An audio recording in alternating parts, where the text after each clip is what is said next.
there was no single event that killed Pan Am. Wasn't a single event that Pan Am could not have recovered from, but it was a succession of these events and the way Pan Am's management responded to them that eventually took it all the way down, and some bad luck and some bad politics.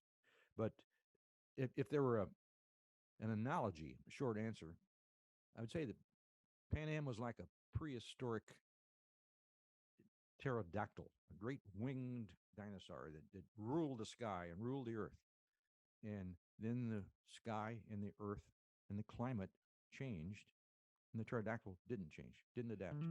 Robert Gandt is an award-winning author and a highly accomplished pilot. His books have won multiple awards for excellence in history. His pilot skills have elevated him to the upper echelons in every organization with which he has flown. He has experience as a naval aviator, supervisory airline pilot, and general aviation aerobatic team leader. He's written more than a dozen books. Bob was hired by Pan Am in 1965 and stayed until his fleet got acquired by Delta Airlines near the end of Pan Am. I'm highly honored that he would have a conversation with me about his book SkyGods, The Fall of Pan Am. This interview is certainly a highlight of my podcasting endeavors. I can't express enough gratitude to Bob for this opportunity. I hope you enjoy the following conversation.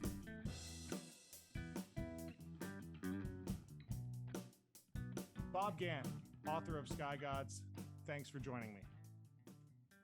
My pleasure. Thank you for having me. You were a Pan Am pilot. Tell me about why you chose the name SkyGods for the book.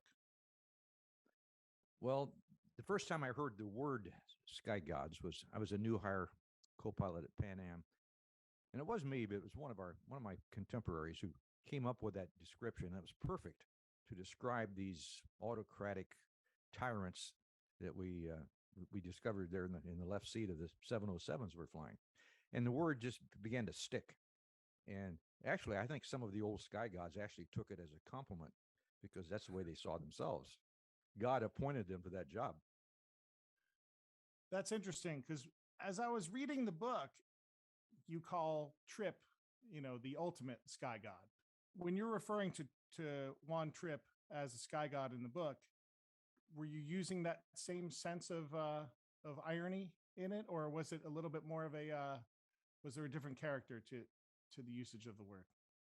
Well, first of all, the sky gods began to have a more expansive meaning as I got into the book. It described, first of all, the old autocratic captains, but then it began to describe the airline, the persona of the airline itself.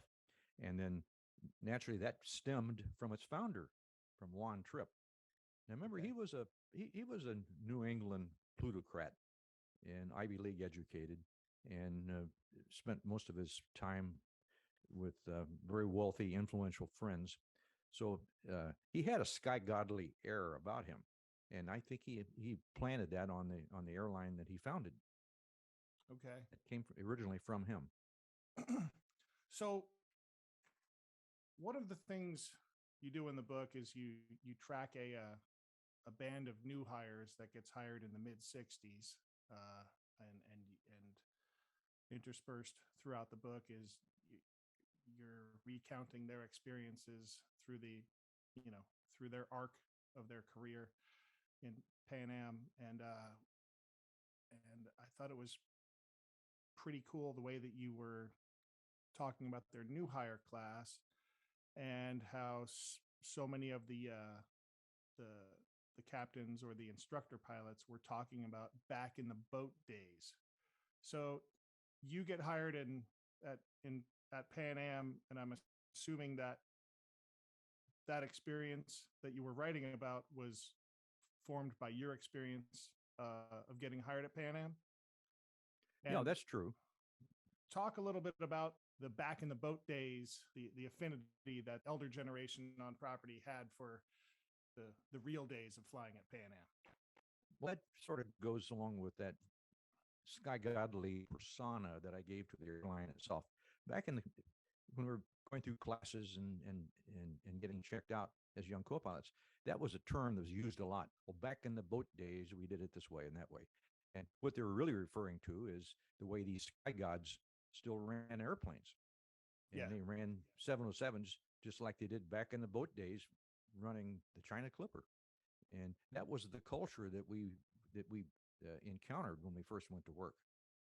One of the cultural challenges you found early on was there was a safety culture issue with the Boeing 707s. Pan Am was crashing Boeing 707s at a bigger rate than most other airlines that were flying 707s. You sort of pin that squarely on the SkyGod ethic. How easy was it to call that out at the time, or what was the experience of being a junior pilot back then and seeing this problem? And did you feel like you knew what the problem was back then, or is it easier with 2020 hindsight? That's some of it's 2020 hindsight, but I knew of a couple co-pilots, and I wasn't one of them, who went to the chief pilot to complain about some captain he had flown with whom he thought was dangerous, and he was basically rebuffed. He said, you know, you want to keep your job, get out of here. Yeah. And that was mostly the what we did. We kept our mouths shut. And first of all, for the first year we were there, you were on probation, so you could be fired, but you could be fired for other reasons too, even later. Sure. So nobody said very much at the time. Yeah, that evokes the memory of that one story that you recount where I believe it was Captain Lou Cogliani as a character of the book, and who was gruff and complaining about his new hire sitting next to him, and then had forgot to drop the gear by about 500 or 600 feet on final, and Yeah. and then he asked the captain if he wanted the gear, and then he made the mistake of laughing at the captain. Yeah. The picture you seem to be painting in the book is that that tyrants were celebrated. Yeah, that's fairly accurate. And each tyrant was a tyrant in his own distinctive way. It seemed like each one of them had these idiosyncrasies, and gradually, as you flew with enough of them, you found out what their idiosyncrasies were, and you tried to adapt to it.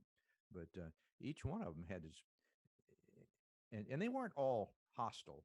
A lot of them were, but they were mostly autocratic, and they didn't tolerate a lot of disagreement for sure. And Yeah. they didn't even like many suggestions about when to put the gear down or stuff like that. Yeah.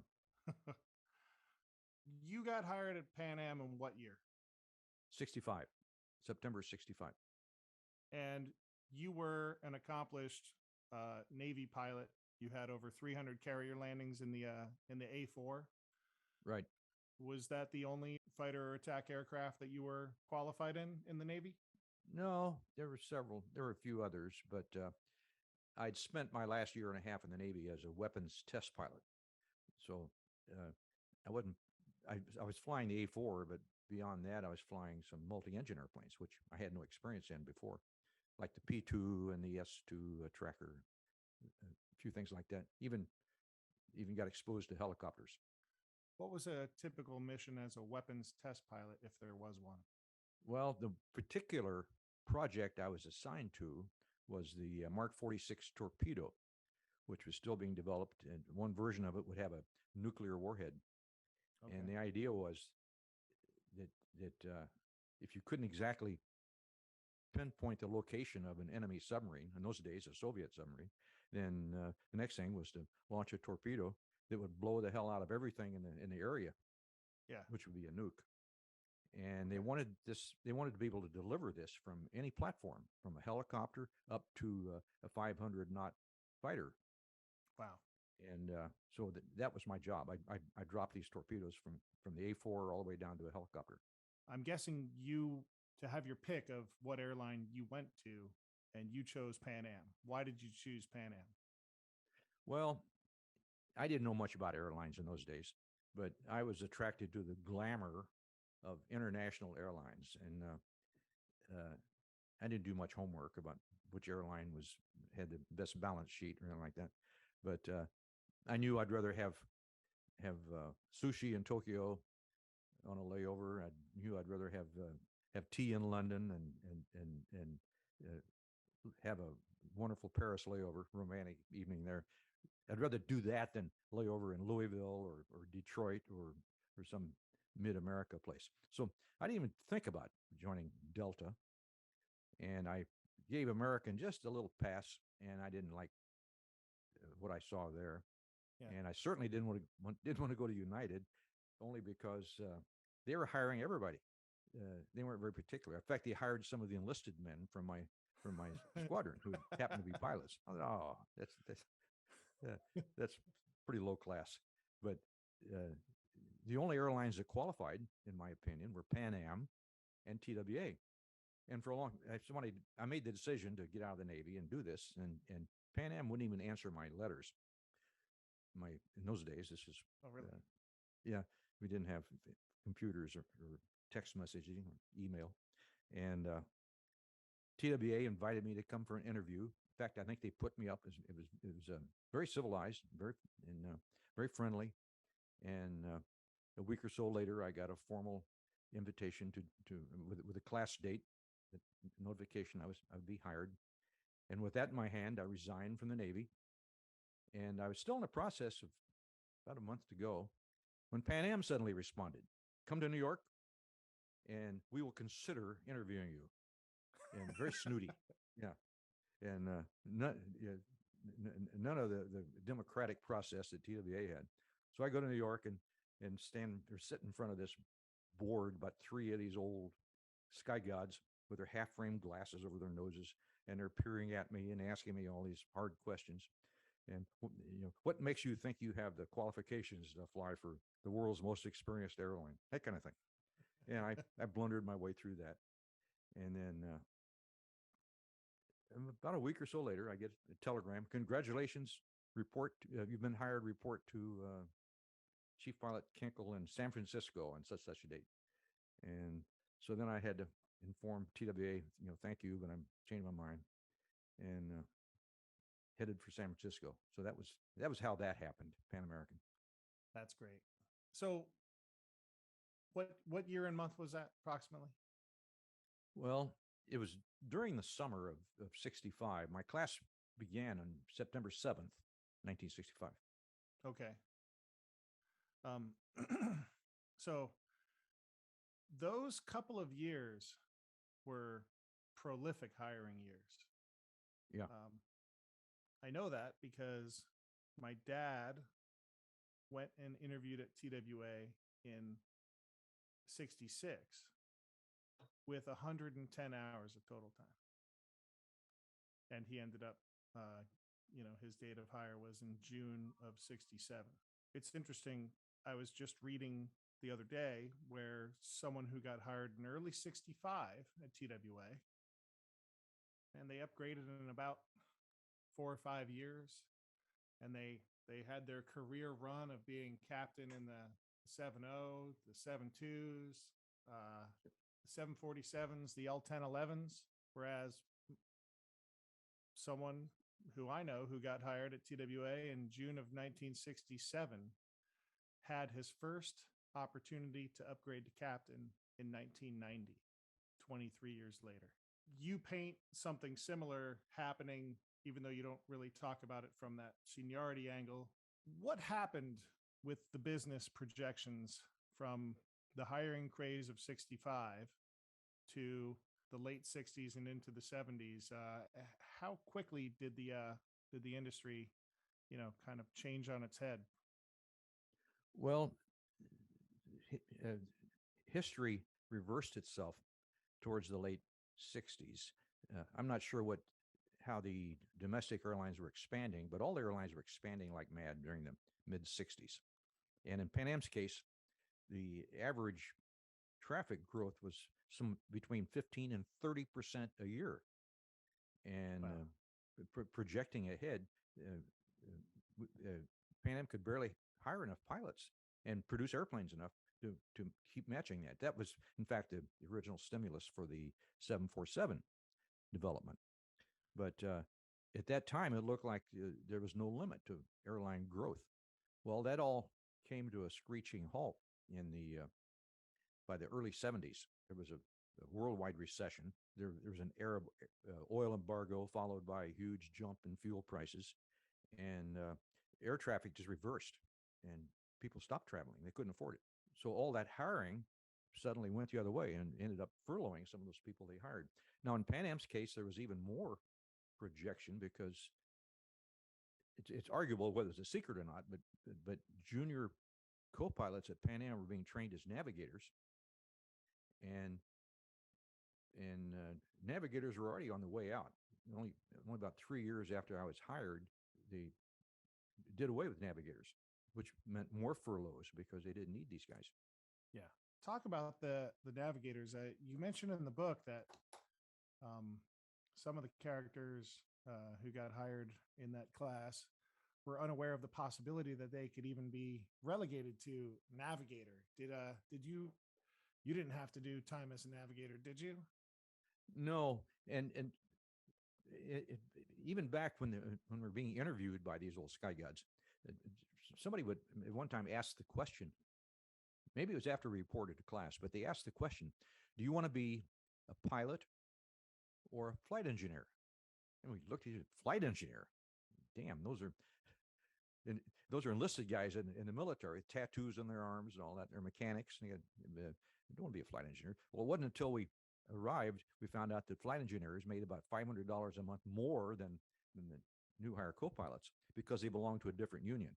Yeah. They're also pilots too. So that was one thing we were unaware of. And then they, in our class in particular, they asked us if we wanted to be navigators, because up until then, every new hire pilot class had to go to navigation school and get a license as a navigator. Well, by the time we came along, they saw that we were going to be first officers within about a year. And so they made it voluntary whether or not we wanted to go to navigator school. And none of us wanted to do that. Not to my knowledge, not a single soul. It's the same thing. Navigators to us were pilot washouts in the military and beneath our dignity. And later on, I regretted that because that was an old historic way of steering vessels across an ocean, and it was on its way out. And I regretted it so much that I later went back and bought a sextant and taught myself how to use it and navigate. So, a 737 that I was just flying, it was one of the earliest 900 series, but it's one of the only ones that still has those upper windows or those that you can see through. And at the risk of asking an ignorant question, those you familiar with the Boeing cockpit, how it used to have those higher windows that you could see through looking up? Yeah. Were those designed for that type of navigation? No, those are nice to now, mind you, I wasn't a navigator, but the every 707 cockpit had an octant. We didn't call them sextants; they were octants. That a little hole, airtight hole. You could plug this octant up there through it and make this whistling sound while he was up there. And he took his star shots through that hole in the roof of the cockpit.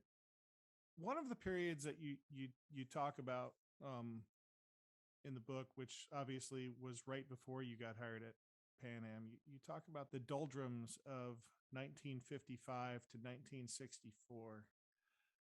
It's interesting because my father being a TWA pilot, I grew up with a real reverential sense of the profession. But there's this funny story in my family where my grandfather had to walk a cousin of his down the aisle because and I think it was in this time period of like, the late 50s or early 60s, because this cousin's father wouldn't walk her down the aisle because she was marrying an airline pilot and he did not approve of that as a lifestyle choice. Do you think that the sort of the golden age of the 60s and the jet age of places like Pan Am, do you think that kind of elevated the profession in people's eyes? Oh, I think so. I'm not sure why the guy why he wouldn't want his daughter to marry an airline pilot, but probably had something to do with money too, because airline pilots weren't really highly paid during those years, I don't think, compared to other professionals. Yeah. But by the time the mid '60s came around, and places like Pan Am and TWA had their 707s, it became a pretty lucrative career. Uh, there was someone was saying that there was the Cadillac standard, that every month a Pan Am captain could buy himself a Cadillac with his pay. And one of the reasons why I find this to be so palpable to have just read this is we're in a position right now in the industry where airline pilot contracts are, they got a lot better over the last 10 years. A lot of the damage from the lost decade from 2000, two to 2012 has been undone and reversed. And now this year, from what we're hearing at other airlines, the contracts are getting even more generous. There's a desperation in the industry to attract and retain pilots because there's a unprecedented pilot shortage, sort of a once in a lifetime or once in a generation thing going on right now. Yet there's also all of this ominous data coming in about the economy. What parallels do you see from back then to now? Well, not many parallels actually, but I think historically the airline business has always been cyclical. Some of the cycles are really long. The cycle that began in the early '60s with the arrival of jet transports, that was a boom period and a great hiring time for the airlines. And that cycle ended rather abruptly in the '70s and went down, down, down, and then resumed probably for most of the industry in the late '80s, and continued until 9/11, and then there was another dark period, Yeah, briefly, and now of course we're in this great ascension, a boom time. Will that last forever? Well, I don't want to be cynical, but I doubt if it will. yeah. Yeah, history won't be nullified. There will be another cycle. A friend of mine just said to me the other day, he said he feels like it's June of 2001 right now, which I hope he's wrong. I hope it's more like, Yeah, yeah, me too. Yeah, and there will be events, yeah. some of them cataclysmic, that we can't foresee, that will change all this. So you're hired at Pan Am in '65. How long were you in FO for? Well, I wasn't an FO when I was hired. I was a relief pilot. I was a co-pilot, but I was always a third officer until that lasted about a year. Then I went through training as a first officer, and in fact, Pan Am had all these formal titles. We weren't first officers or co-pilots. I was a master co-pilot, MCO, and this carries over from the boat days. The captains were MPT, so it was a master pilot, I think. But and then I was a first officer for the next 16 years before I checked out as a captain. It took that long to ascend to the seniority ladder, and that was mainly because the airline was shrinking, Yeah. and for a long time nobody was retiring. How long do you remember when the first pay cut came? It would have been in the '70s sometime. Okay. One of our contracts we probably gave back, and then there were. It wasn't until the late '70s that began to change. Pan Am actually for a couple of years actually made a lot of money. Yeah. And that lasted until our CEO, General Sewell, bought National Airlines. And from then on, it was just a calamitous outflow of hemorrhage of money, and then later on parts of the airline. But from then on, almost every contract was some kind of a give back. Even when we didn't take a pay cut, we had to increase hours flown or some give back to the company. Yeah. In one of the one of the big givebacks that that really, I think, highlights the de-glamorization of the pilot job is, you talk about how you had this great deal with the baggage handlers, Yeah. where you know uh, you wouldn't load bags and they wouldn't fly airplanes. Fly airplanes, right? And they never flew airplanes, but you ended up having to load your own bags. Right. Did you feel like there was a sense of where a lot of pilots ended up in the late 70s and 80s denigrating the career or devaluing it because of what had happened to them? Like, they found it hard to keep their sense of personal pride, because, like, I remember in the middle of the lost decade after 9/11, so many people were, people don't respect pilots anymore, we got no self-respect, yada yada yada. When things were still low like that, there was Sully's Miracle on the Hudson, and that, to me, was an event where this guy who is U.S. air captains, they were making the league minimum. U.S. air captains on the A320 were making less than second year Delta first officers were making in the year 2000. Regardless of what anyone might say about Sully's politics today or anything, there was this bright shining moment where, at least, we might not have had our pay or work rules, but at least we had our dignity and professionalism and doing a job well done. Did you feel like, was there any fracturing inside the pilot group like that, where people denigrating of the profession back then when you guys were going through all that? Well, truthfully, no, not of the profession. We got a little cynical about Pan Am and its management at that time, but no, I think nobody. Now, mind you, most of those years I was stationed overseas. I was in Berlin for 12 years, and I was in Hong Kong for a few years, and we had a little different perspective anyway. But the profession itself, I think we still held our respect. And I remember particularly in Berlin, the Germans had huge respect for. They respected uniforms mainly, but airline pilots were really up on an upper tier in their estimation. That's cool. So you talk a bit about the Berlin base in the book. Tell me a little bit about the eccentric culture, but how that contrasted with the safety record of the Berlin base. Well, first of all, I think airline pilots, and that's not just Pan Am, most the profession in general, airline pilots are basically pretty conservative culturally, and probably majority politically too. But they dress conservatively, and they do everything in moderation. But there's about 10% who are a little more eccentric than that. And for Pan Am, the place to go for those eccentrics was Berlin. It was we call it the Black Sheep Squadron over there. And the old saying is, if you're not weird when you went to Berlin, you had to pretend to be.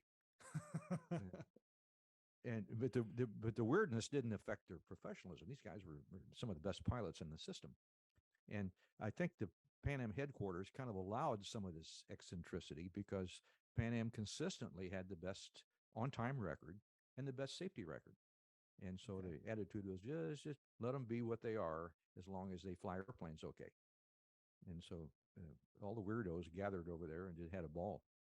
That's great. The fun stories in the book were definitely the dual lives lived by some of the Pan Am or some of the Berlin-based pilots. And you had the one guy who was he was a pastor, a teetotaling, he was a teetotaling deacon with a wife and kids, but he'd come over to Berlin and he'd change complexions.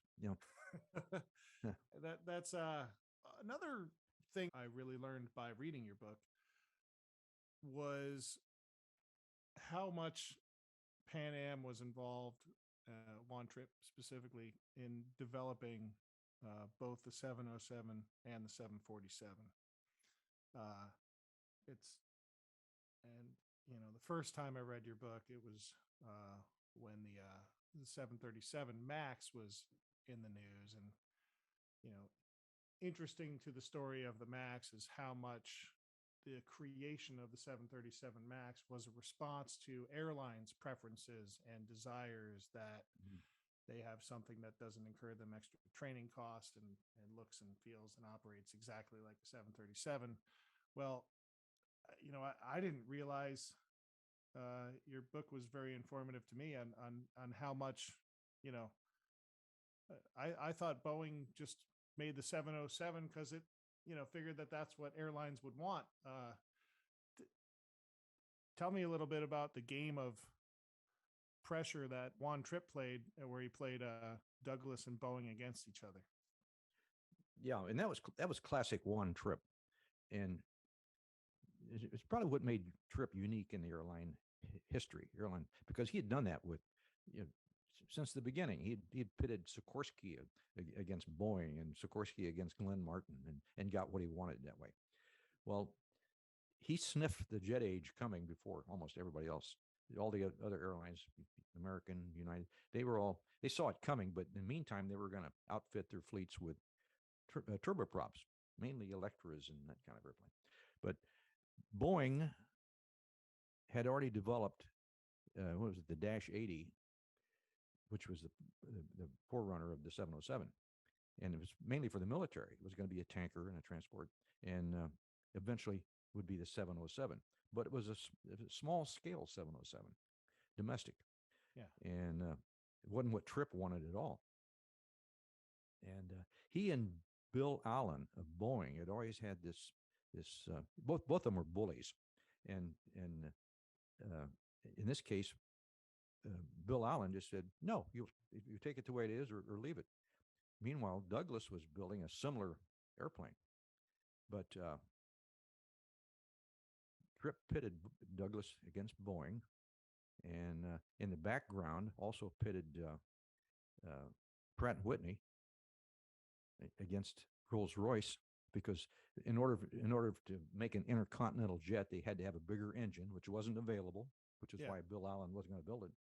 And Trippe, kind of at the verge of making a deal with Rolls-Royce to build a big engine, forced Fred Rentschler of Pratt & Whitney to comply. Said, okay, I will deliver to you the J-75, which would be enough thrust, a big enough engine then to make an intercontinental jet of the 707. So with this in his pocket, Trippe quietly makes a deal to buy Douglas airplanes. He lets that word leak out, and the next thing he gets is a phone call from Bill Allen, who had caved in and says, okay, I'll give you the 707 you want. It'll be longer, it'll have more fuel, and it'll have your J-75 engine on it. But that was classic Trippe, and he got what he wanted. And what that gave him was about a 3, 4, 5 year lead on all the other airlines. And just a couple of years later, Pan Am was flying across the Atlantic in the 707. So he made that happen. That was classic Juan Trippe. I love that point where, he makes the deal with Bill Allen for the smaller 707s, and it's going to be announced, and Bill Allen thinks it's going to be Boeing's, glory moment. And then on this very same day, he announced that he's ordered more of the DC-8s, which then pressures Bill Allen to go, all right, we'll give you your damn airplane, You didn't talk about it at all, but Boeing sort of seems to be the star manufacturer of the book. Can you speak to the mystique of Boeing? Well, not so much a mystique, but Pan Am and Boeing sort of had a partnership. Now, and the same as Juan Trippe and Bill Allen had their own unique. They had this old game between them. Would you buy it if I build it? He said, well, would you build it if I buy it? They'd push each other that way, and that was sort of the way the 707 came about, and definitely the way the 747 was constructed. I think that may have been the last time in history in which an airline and a manufacturer jointly did something really historic in the evolution of air transport. And that the 747 was probably the last time that would happen. And the 747 was born in Juan Trippe's mind. He knew what he wanted. And at the time, as usual, people were telling me, it can't be done. I can't do it, And He just by sheer bulldozer willpower made it happen, and he came to an agreement with Bill Allen to build one Trips airplane. It's probably the last time a huge airplane, a huge industry-changing airplane, would be built to the specifications of one airline. Yeah, yeah. You mentioned in the book how the Boeing engineers would roll their eyes because Trip would come and look at things and say, "No, it needs to be bigger. It needs to be." Yeah, One of the reasons why Pan Am died is, you just mentioned that they massively overpaid for national airlines. The entire existence of Pan Am before it bought national, it didn't have any domestic feed. That's right. Talk about the role of government regulation and the route structure where airlines were allowed to fly, and how that kind of helped Pan Am in the early days, and how it ended up really being an obstacle for it by the time it got to the 70s. Well, politics are always involved in that, and Tripp, for all his power wielding, usually lost the politics game.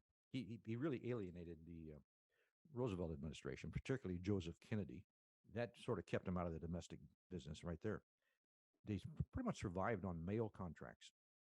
And then one Tripp's expectation was that at the end of World War II, after all that Pan Am had done, airlift capability for the military, that Pan Am would be rewarded with all these new routes, particularly domestic routes. Wrong. The same bias continued through the Truman administration, right up, particularly up to the Kennedy administration. They just didn't give Pan Am anything. The last thing they ever gave Pan Am was the approval to buy American Overseas Airlines, AOA, and that's what got us into Berlin for some years. But other than that, no route awards. In the meantime, every president and its successor rewarded usually his home airline with new route awards, international route awards, in parallel with Pan Am's. So little by little, Pan Am's dominance over the overseas routes was being reduced, while at the same time these domestic airlines could feed their international routes with their domestic lines. And this continued right on through particularly through the Kennedy administration. Lyndon Johnson rewarded what was it? I guess American Airlines, based in Texas, with routes all over the place.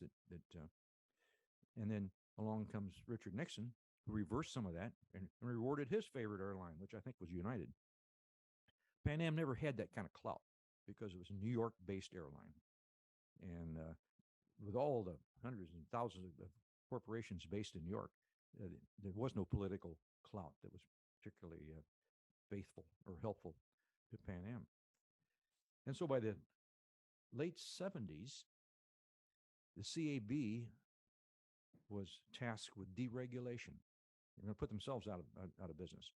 And by the end of the 70s, no longer would domestic routes be awarded or taken. Anybody could fly anywhere in the country, literally, if they had airplanes and equipment to do it, which Pan Am at the time didn't. But this should have been their big break. Now finally they can feed all their international routes with domestic routes. And then he made the biggest mistake of all by just acquiring national airlines at about 5 times what it was worth. But anyway, that's the story of how Pan Am. It wasn't the thing that killed Pan Am. It was one of the things that killed Pan Am. It was this denial of domestic authority. What do you think all of the factors were that killed Pan Am? People ask me that a lot. Why did Pan Am fail? Why did Pan Am die? And I said, well, there's no short answer. There's a 312-page book on that subject called SkyGods, which is a great book. But there was no single event that killed Pan Am. It wasn't a single event that Pan Am could not have recovered from, but it was a succession of these events and the way Pan Am's management responded to them that eventually took it all the way down. and some bad luck and some bad politics. But if there were an analogy, a short answer, I would say that Pan Am was like a prehistoric pterodactyl, a great winged dinosaur that ruled the sky and ruled the earth. And then the sky and the earth and the climate changed, and the pterodactyl didn't change, didn't adapt, and Yeah. became extinct. And that's basically what Pan Am did. It didn't adapt to all these changes that befell it. So there were two sets of pilots that got lucky in the collapse of Pan Am. There were those that went to United with the sale of the Pacific routes and all the 747s. And then there were those that went to Delta with the sale of it was the Airbus fleet. The North Atlantic. Yeah. Okay. And so talk about the pilot culture and how it responded and what the thoughts were about those who either stayed or left for United. That was mostly just straight off the top of the seniority list, right? By choice, by seniority. Well, it was equipment based. Okay. They wanted the 747s. Yeah. They wanted 747s enough to service the newly acquired Pacific routes, and so those were mostly the most senior pilots in the system anyway. But that accounted for all the crew members, flight engineers in the 747, and that was probably the last sweet deal of any airline merger because, and with almost all the pilots who were eligible, there's 400 and some, did that. Some regretfully because they all had a warm feeling for Pan Am, but the money was involved and also seniority was involved. They all went over to United with their Pan Am date of hire, which inserted them, every one of them, right into captain seniority at United, and plus a big pay raise. It's pretty hard to turn that down. Yeah. So that was the last sweet deal. When Delta came along, it wasn't so sweet. They took about, I want to say about 700 pilots, about a third of the airline, and these were mostly Airbus pilots like me, and that was out of seniority. The real senior 747 captains didn't get to go, and there was a big hue and cry about that. But they lost that case, and we were inserted into Delta's seniority list by some ratio. I forget, 14-1 or something. So the further down the list you were, the further Pan Am, the way much further down the list you were at Delta. In my case, I lost about 5 years seniority, but okay. And we all started at our Pan Am pay scale at Delta.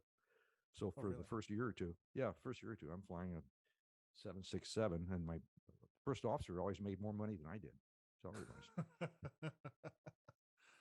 But as compared to those who didn't go to Delta, it was still a pretty soft landing, right? That was a soft landing for at least we had a job. And the senior SkyGods were out on the street, the 747 captains, and I would have been a 747 captain. I just didn't. I just preferred the Airbus at the time. But that was a sheer matter of luck. And these guys all, those who were still looking for a job, wound up flying for cargo airlines and overseas airlines. A lot of them went to Korean airlines. What year was Lockerbie again? 1988. Did you know any of the crew on that plane personally? Oh yeah. I knew the captain very well, Jim McQuarrie. He's a friend. Did that how did that news hit you when it came in? Well, badly, of course. I mean, I remember I was on a layover in Paris, and there were several crews there when we were in I think a bar or the restaurant, when the news came that a Pan Am 747 had crashed over Scotland, and nothing was said about a bomb. And I remember one of the captains I was with, who was a 747 captain, said, it better be a bomb, because the speculation was that these old 747s, we had the oldest ones in the business, very first ones, that this thing might have just come apart like an overripe watermelon at the seams, which we knew was unlikely because those airplanes had all just been through the Kraft Silver Reserve Air Fleet overhaul. Yeah. But then for the next week, the Scottish investigators were not saying anything, even though they knew it. We're not saying anything about a bomb or a terrorist event. The airplane had just crashed, and whatever the reason was, I thought they were probably still trying to track down, maybe catch the terrorists without alerting them. But it wasn't until about a week later that they announced, okay, a bomb had detonated inside the 747. But in the meantime, you couldn't find a passenger who would get on a Pan Am airplane. Oh, wow. For a long time.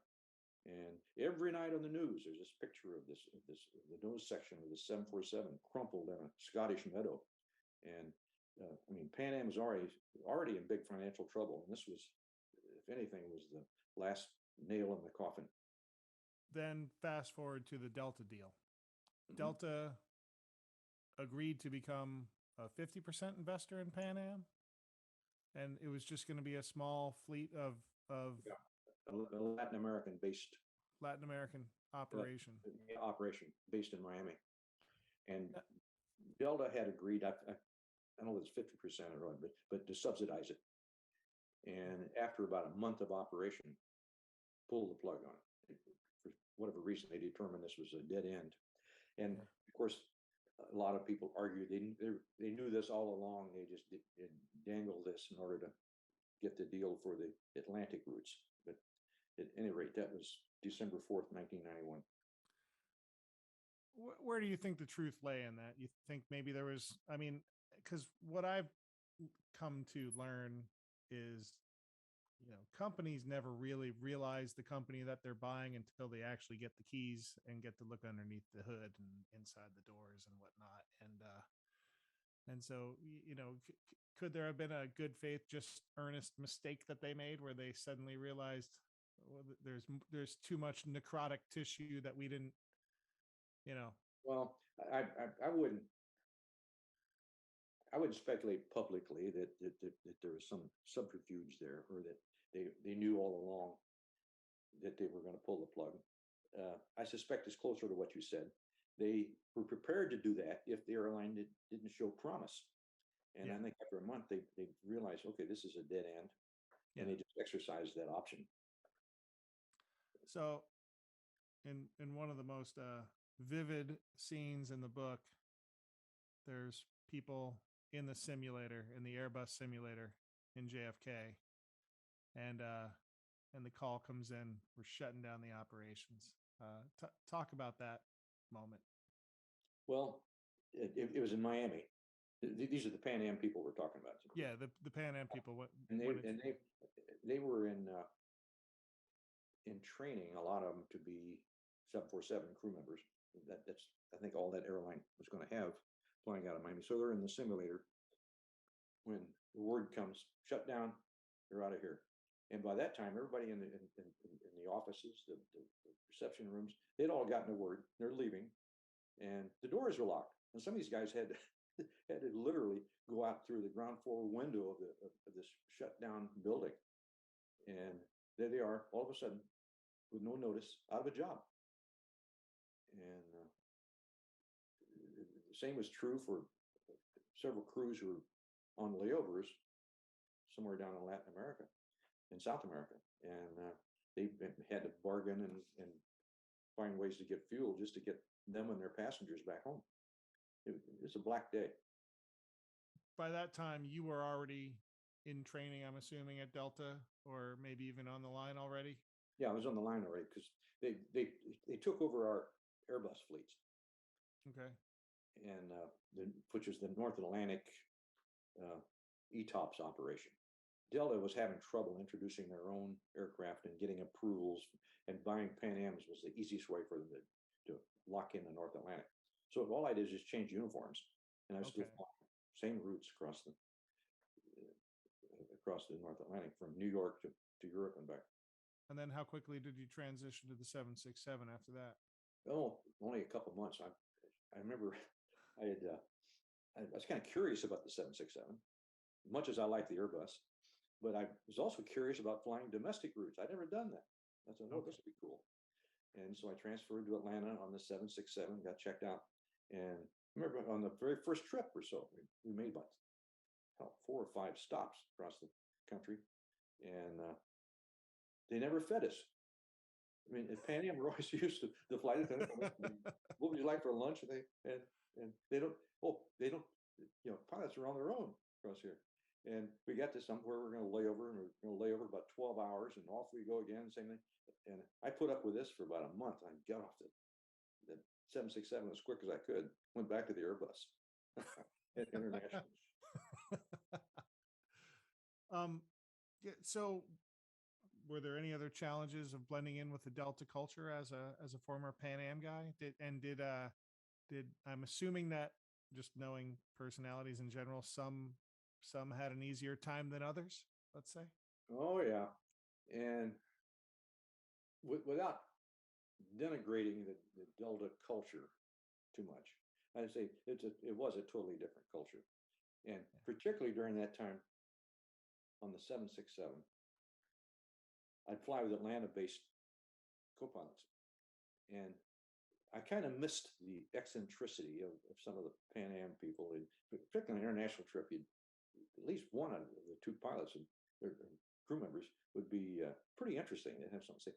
And it seemed like every one of these guys, this is in retrospect, it kind of sticks in my imagination, but every one of them came from a cookie cutter. They all lived in Peachtree City, around a Delta colony. They all had the same haircut. They all had 2.2 kids. They all came out of Air Force 141s or something like that. And all they talk about for 4 days is the Atlanta Braves. I said, oh God, get me out of here. But that's an exaggeration, but sure. There was a big cultural shock sometimes. How many years did you have at Delta before you retired? About 8. 8 years. Yeah, okay. I retired at 60 in those days. Yeah, that changed in 2007.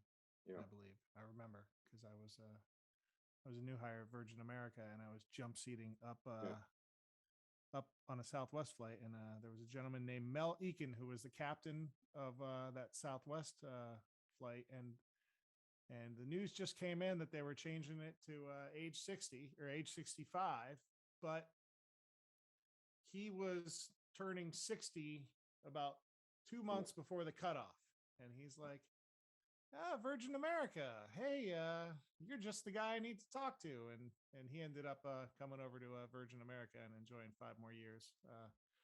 You know, yeah. So that was pretty cool.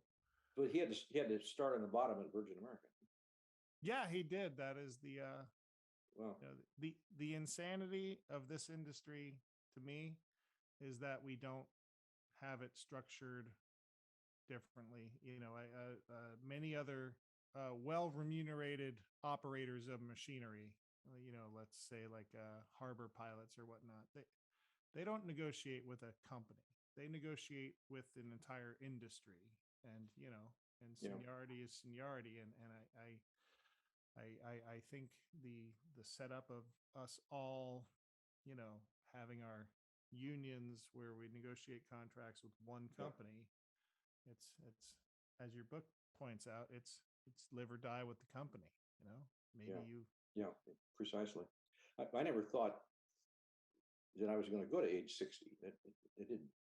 If they'd extended it to 65, I might have had to think about that anyway.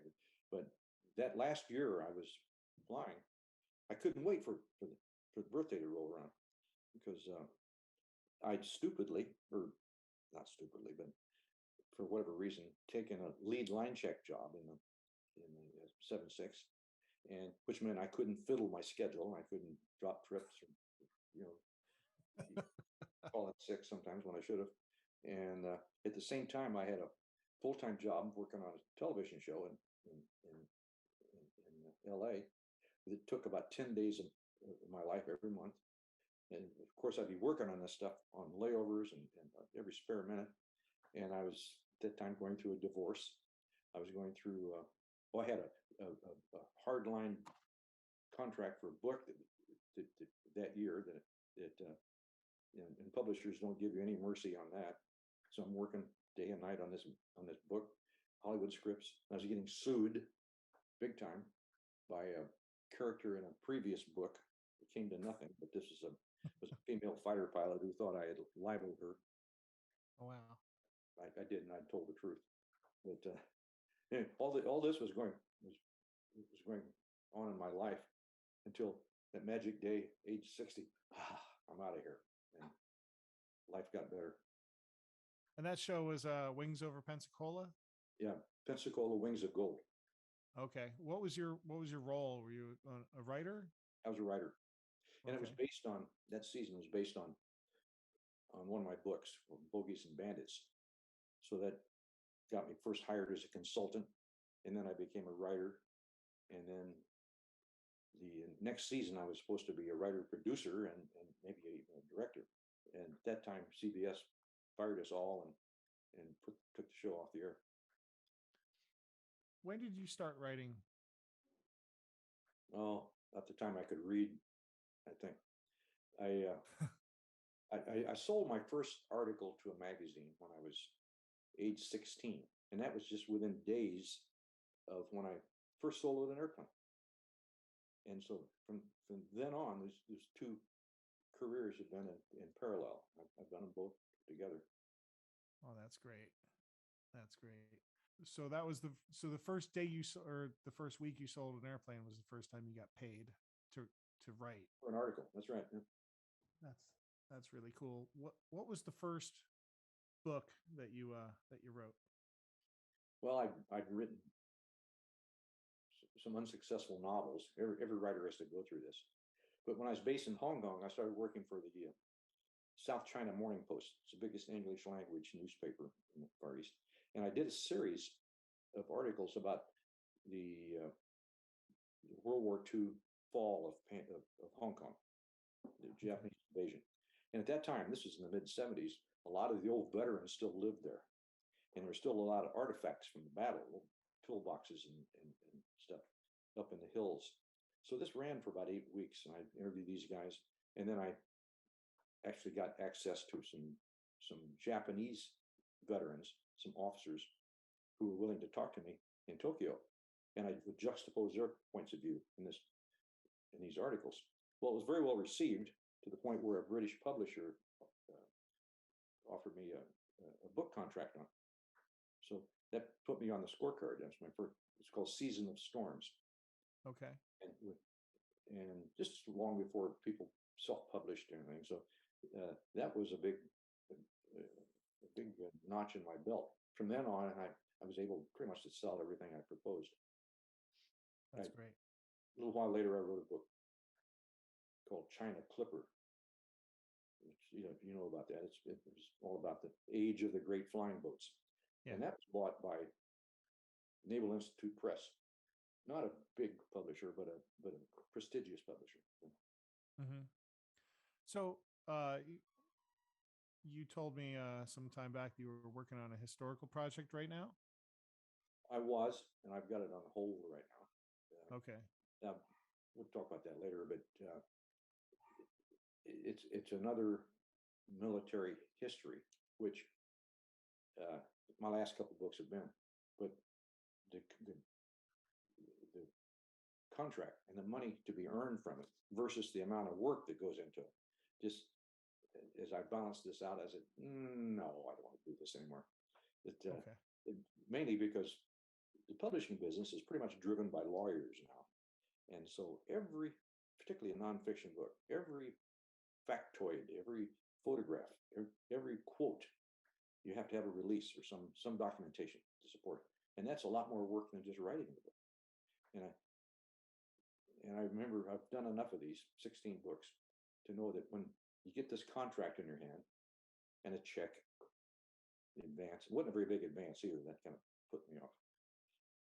But after the euphoria wears off, you see this deadline, usually 12 months. I'm an indentured servant for the next 12 months working on it. So I just put it aside.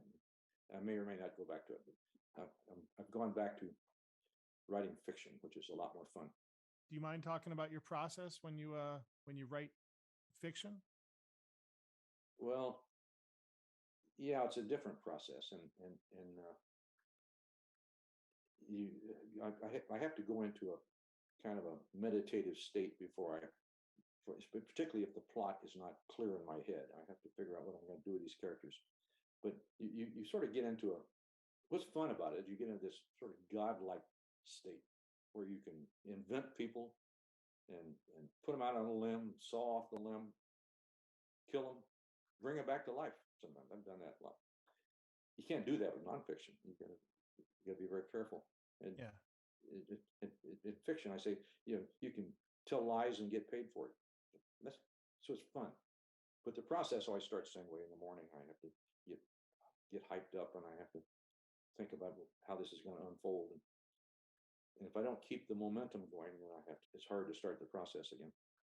So what disciplines and structures do you use with your creative process? What structures? Routine, Well, like I said, I have to kind of get geared up in the morning. I review what I just written before. And if I'm smart, if I'm on my game, I'll have stopped what I was doing the day before or a couple days before at some point where I know what's going to happen next. Because otherwise, if I have to create a whole new scene, and that's a lot more work. But if I stop somewhere where the action is in mid flow, then it's a lot easier to pick up. And when I get stuck, sometimes I'll just walk away from the keyboard. Now, see, I'm old enough as a writer where I started writing on manual typewriters. Yeah, so I've done it every which way, and there's a different mental process using a computer than there is, for example, a typewriter. You don't peck out a bunch of words on a typewriter and then delete. You think about what you're going to write first. Whereas on a computer, you can throw a whole bunch of junk on a page and delete it and move it around and play with it. And that kind of makes you lazy. Okay. But when I get stuck sometimes, I take a yellow legal pad and I just go outside. I go in the backyard or something, in the patio, and I'll just doodle on that, just a free flow. Just let ideas come out without any particular form. And sometimes that solves a blockage. Jerry Seinfeld, I heard an interview with him talking about his creative process, and he demands an hour with himself in the morning with a pad and a piece of paper in front of him and a cup of coffee. And he talks about how he doesn't have to write during that hour, but the only thing that he's allowed to do is write. So he can sit there, but and just that, and he talks about it being just an hour because asking significantly more of himself is just some other aspect of his personality would just reject it. It's just an hour. What do you find do you find that your process is more oscillating, or do you kind of have a sweet spot where how much time you need and how much time you're going to be able to be creative for every morning? It varies from day to day, but the mechanical process that works best for me is I watch it at 9 o'clock. I'm going to write for 1 hour. I've got a busy life, so I promise myself I'll do nothing else for 1 hour. Well, always, if I get into the flow, that'll go for 2, 3, or more hours. Okay. But I make myself stay there for 1 hour. Now, the other downside of writing on a computer is there's a lot of other stuff going on in the computer. Yeah. And it's very hard not to look at email, not to watch the stock market. So sometimes I'll just take my laptop with everything else turned off, okay, and except Word, and go someplace else. But basically, one has to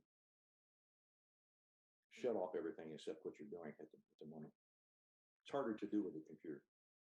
And so, there's a different writing process. What Jerry Seinfeld is doing in the pad is involving a different part of his brain than he would involve if he were in front of a keyboard. Yeah. You write differently. Yeah. And so you generally like to be in front of the keyboard, but if you hit block, then you'll revert Yeah, to the pad. yeah. Okay. And the keyboard's good because I have, all these shortcuts on my word processor, and I know how to throw stuff on the screen and move it around, all that. But if the writing isn't going well, then I change venues. And now you still fly regularly, right? You've got your CM Marchetti still. No, I have a RV7, Okay. and these three guys I fly with, they call ourselves the Mavericks. We used to call ourselves the Marchetti Mavericks, and then one by one we sold our Marchettis. Okay. But we still do the same thing. We just did Saturday morning. We go out and do some formation aerobatics. Okay. Where do you do your aerobatics? 10 miles south of here, a place called Lake Ashby. Okay. And our only audience is mainly alligators, I guess. Do you guys ever perform at shows or anything like that? Or Not are you anymore. done with that? Last air show we did was, I don't know, maybe 5 years ago. I'm sorry, there was just one other scene that I wanted to ask you about. Was this a scene pulled from your experience or was it pulled from somebody else's experience? I believe it was a Captain Bob Pfaff was sitting in the front seat of a 747 with his first officer, and Charles Lindbergh wanted to come up. And Bob Pfaff, the first time that he ever slicked his hair when he was 8 years old was because he wanted to go see Lindbergh because Lindbergh was his hero. Was that you in that scene? And if not, do you remember that? No, it wasn't me in the scene because I never personally met Lindbergh. Okay. But Bob Pfaff told me that story. So I probably inserted Rob Martin's side in that scene. Yeah. But yeah. It was a true story. And Lindbergh did that a lot. I was one of the few who never met him. Okay. Cockpit, but he would travel incognito all over the Pan Am system, and used to send his card up to a cockpit and come up and just talk airplanes with the crew members. And he was very highly regarded obviously by all of them. You felt like the way you painted the scene, it was just one of the places where he could kind of seem just normal and have a normal conversation and not be treated like, And everybody was usually surprised at how knowledgeable he was about 747s and the engines of the airplanes and the systems and all that. He was technically very well informed. I remember, again, back to that thing, why did Pan Am fail? And I could cite maybe half a dozen events, any one of which Pan Am might have recovered from. But the first one itself was the 747 arrival, the order. It was the biggest aviation order in history. It was about $500 million for these 747s. Having done that one trip, there it is, and he retired. And it was like as soon as the old man went away, the airline started fading too. Because when the 747s arrived, it was simultaneous with this world recession and a huge oil jump and the sudden decline in passenger traffic. Plus, it had all these engine problems, and Pan Am was the only operator of the airline. So Pan Am had to do all this technical solving of these problems that the other airlines came along later, like TWA, didn't have to do. So that was a big blow. Pan Am lost a huge amount of money that they never recovered from. And then through the 70s, it began to recover, started making a whole lot of money. And then the next thing was General Sewell's paying so much money for national airlines. Yeah. And that was a huge hemorrhage of money. At the same time, comes another recession, another falling off of airline traffic.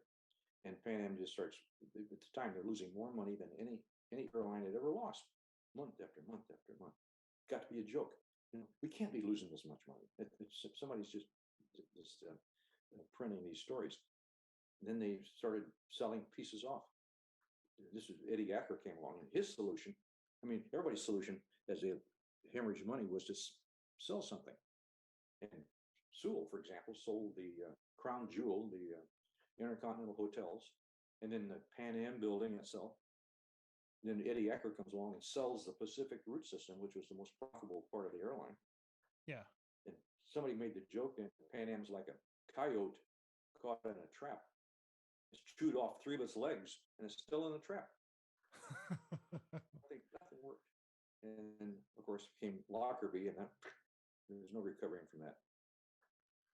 So, the Pacific routes to United, were they the most profitable, or were they the most revenue generating? You know, like were the costs high there, or did they really get rid of the biggest financial engine for the airline? No, I can't speak to that economics wise. I was told it was the most profitable branch of the system. Okay. The Pacific, and why that would be, I'm not sure, but without that, Pan Am was no longer a round the world airline, and that changed the entire complexion. It Accurate at the same time acquired with the money from the United sale, acquired the Airbus fleet, and he re-equipped Berlin with these beat up old 737s from his former airline, Air Florida. Nothing good happened after that. And all along, all of the CEOs still treated the airline like it was their own personal, private jets. And you talk about, was it Acker's wife, or was it Sewell's wife who demanded the champagne on the that was Acker's wife. She was young and foxy. But that's interesting, because I've only seen a couple of cultures, buck the trend with that. I mean, just the other day, I heard a story of an airline CEO, kicking guests out of first class so that they could, because he decided to show up 20 minutes before a full flight to go somewhere. And it's unique in the industry where you have airline CEOs who are riding in coach, or riding up in flight decks with the pilots. There's a lot of good stories about people like Herb Kelleher doing that. Was there a sense during all of that there was personal gain being made by the CEOs for them selling off the parts of Pan Am?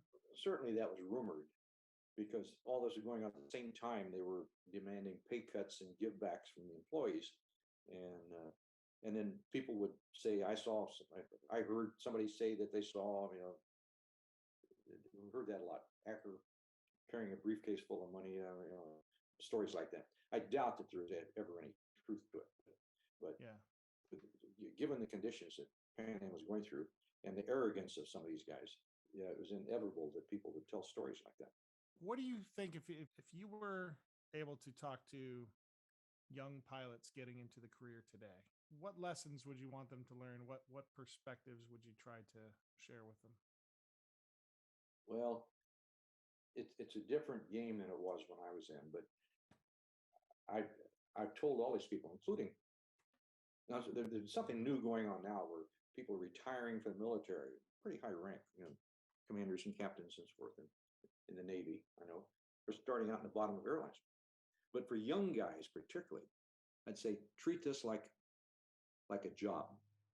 You take that seniority number, and now your career is out of your control. That guy one number ahead of you is always going to be ahead of you, and however the company is managed will depend on what kind of career you're going to have. So do something else. Use this as your main job, your life support, and learn how to do something else. Learn another profession, start a business, do something else on the side. You'd be glad you did, like you're doing. And that was always the advice given by my dad too. He was very emphatic about it. It's a good example. There are a couple questions that I like to ask of all of the pilots that I interviewed. So what do you think makes a good pilot? Makes a good pilot. And I will also ask for you to, what makes a good pilot? What makes a good captain, first officer, and just crew member in general? Those are very broad questions. And that's if you don't want to be put on the spot, you don't have to be. But I just like ask.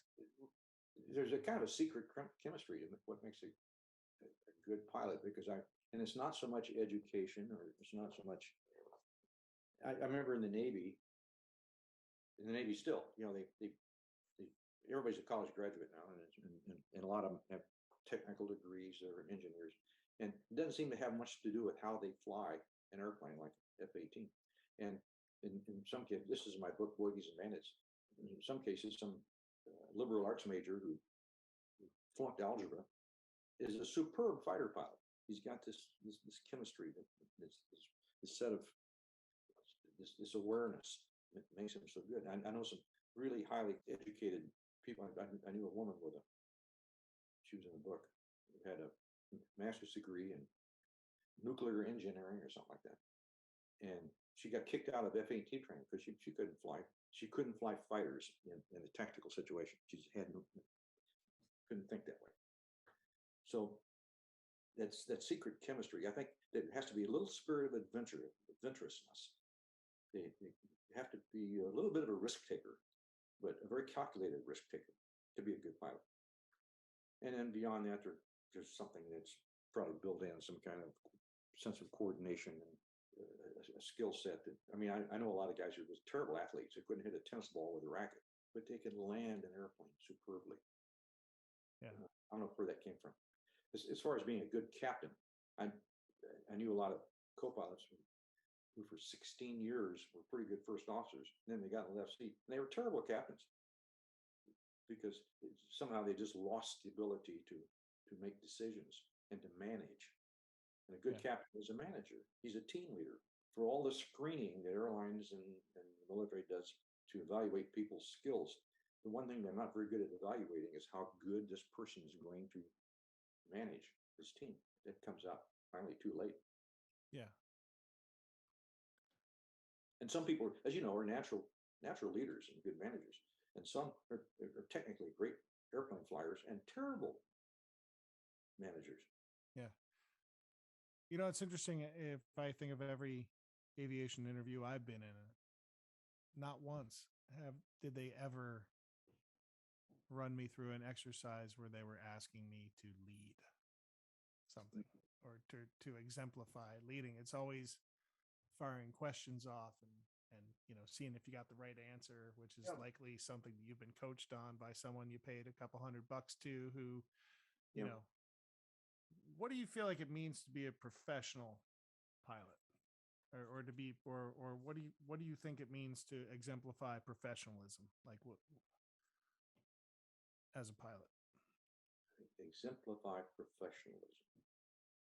Well, first of all, when you say pilot, I presume you're talking about airline pilot, because what constitutes professionalism on an airline is not necessarily the same thing as a crop duster, for example, or even a military pilot, a fighter pilot.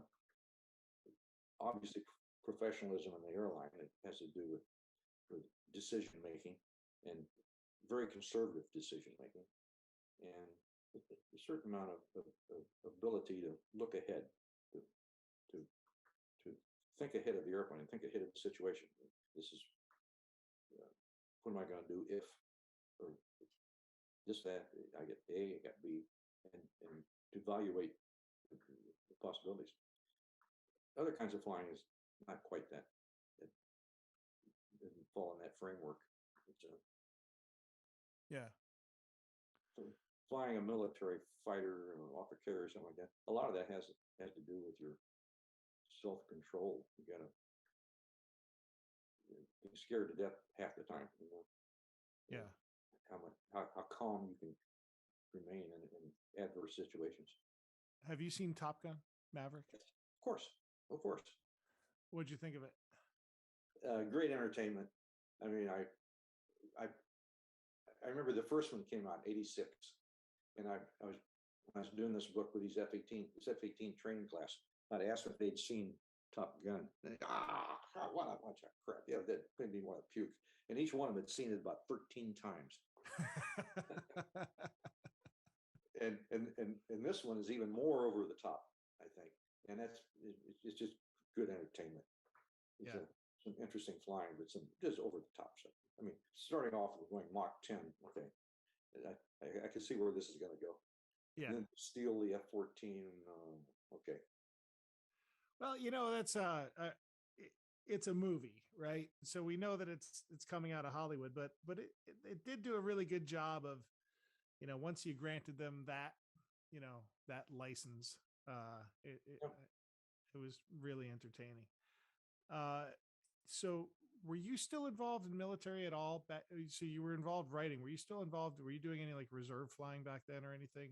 When the first Top Gun came out? No, I was out of the reserves. Regrettably, I left the Navy Reserve in about 70 or something like that when I went to Berlin because I couldn't keep it up. It never Okay. went back. I sort of regret that. Got a friend who was an Air Force pilot, and he said that when Top Gun came out, if you were a fighter pilot, it suddenly became very good for your Sex life. yeah.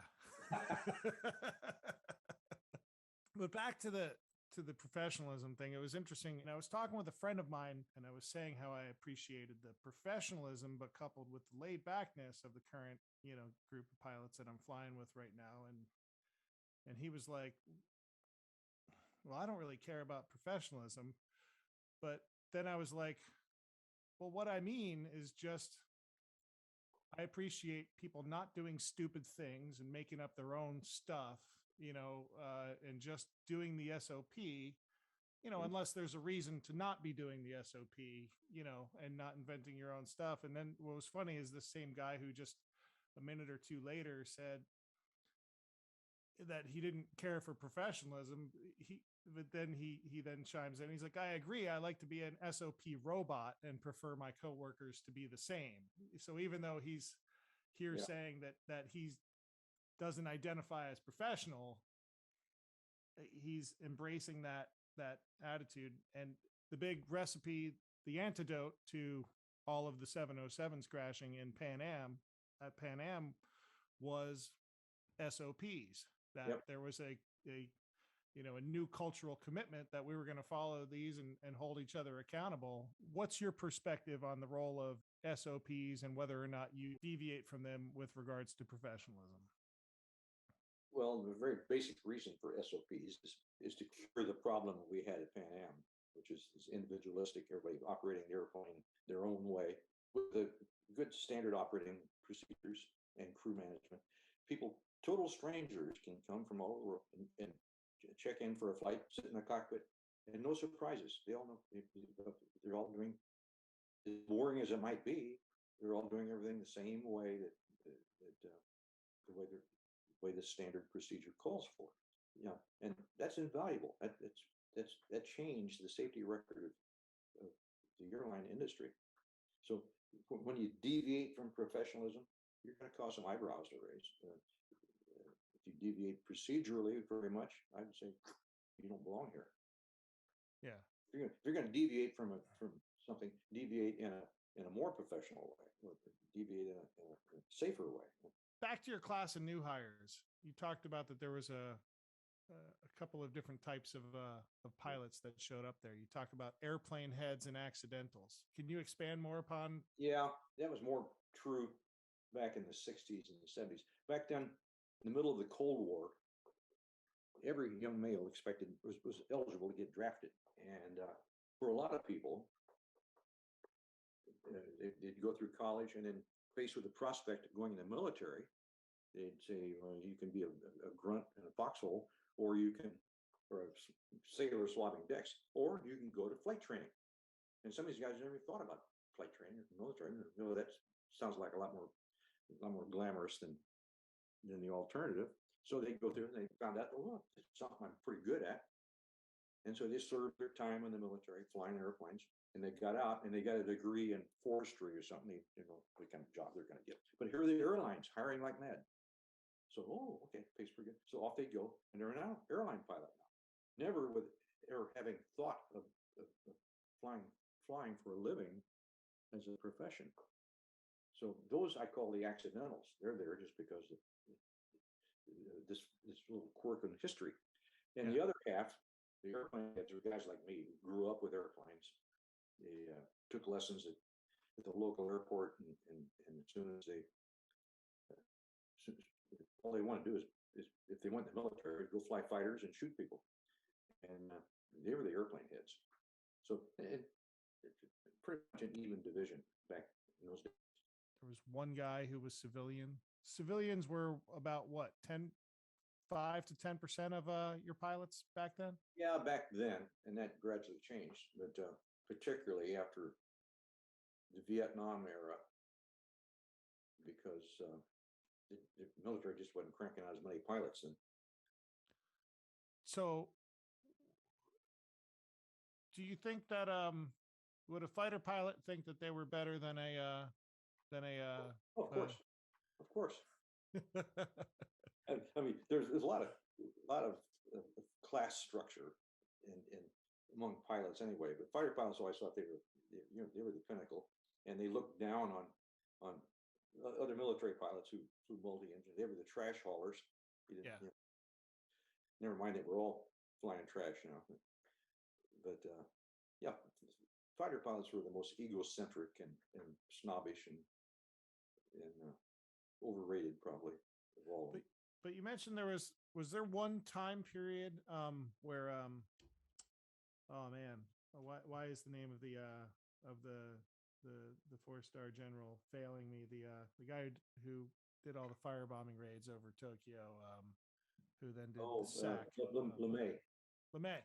Yeah, so you got LeMay's Strategic Air Command, where they were lots of times were they demanding that, or picking off that if you were in the top of your class, you then had to go to SAC sometimes? The Air Force. Yeah, the Air Force did that. At other times in the military, your performance in your class would typically give you your choice of assignment, right? Yeah. But not so in those times. So did that do anything? Again, you're talking about the Air Force, and the Navy wasn't so much that way. Okay. You got what if you're top of your class, you got pretty much what you wanted. Okay. I was just wondering if maybe that gave any of the SAC guys their own special sense of self-importance. Yeah, I knew a lot of guys who went through fighter training, Air Force fighter training. Yeah. Who got exactly what happened. They said, okay, you're not flying an F-86, you're going to fly a B-47 or a B-52. I said, oh man, or a tanker. That's even worse. Bob, I really appreciate you joining me and telling me your story of Pan Am. Thanks very much for writing the book. I'm excited to read your next book, whatever that might be. I hope we could do this sometime again in the future. Okay, looking forward to it, Scott. Thank you for having me. You talk about the next book. After SkyGods, there were 14 more books, but the last one, which was briefly a bestseller, was Angels in the Sky, which I commend to you. It's nonfiction. I will throw that on my reading list. It is about how a group of ragtag airmen saved the newfound state of Israel. That's right. It's set in the late 40s? Yeah, 1948. I was just at my eye doctor the other day, and he told me that he was like, "Oh, you're a pilot. I just read this book called Angels in the Sky." I love it. Yeah, love it.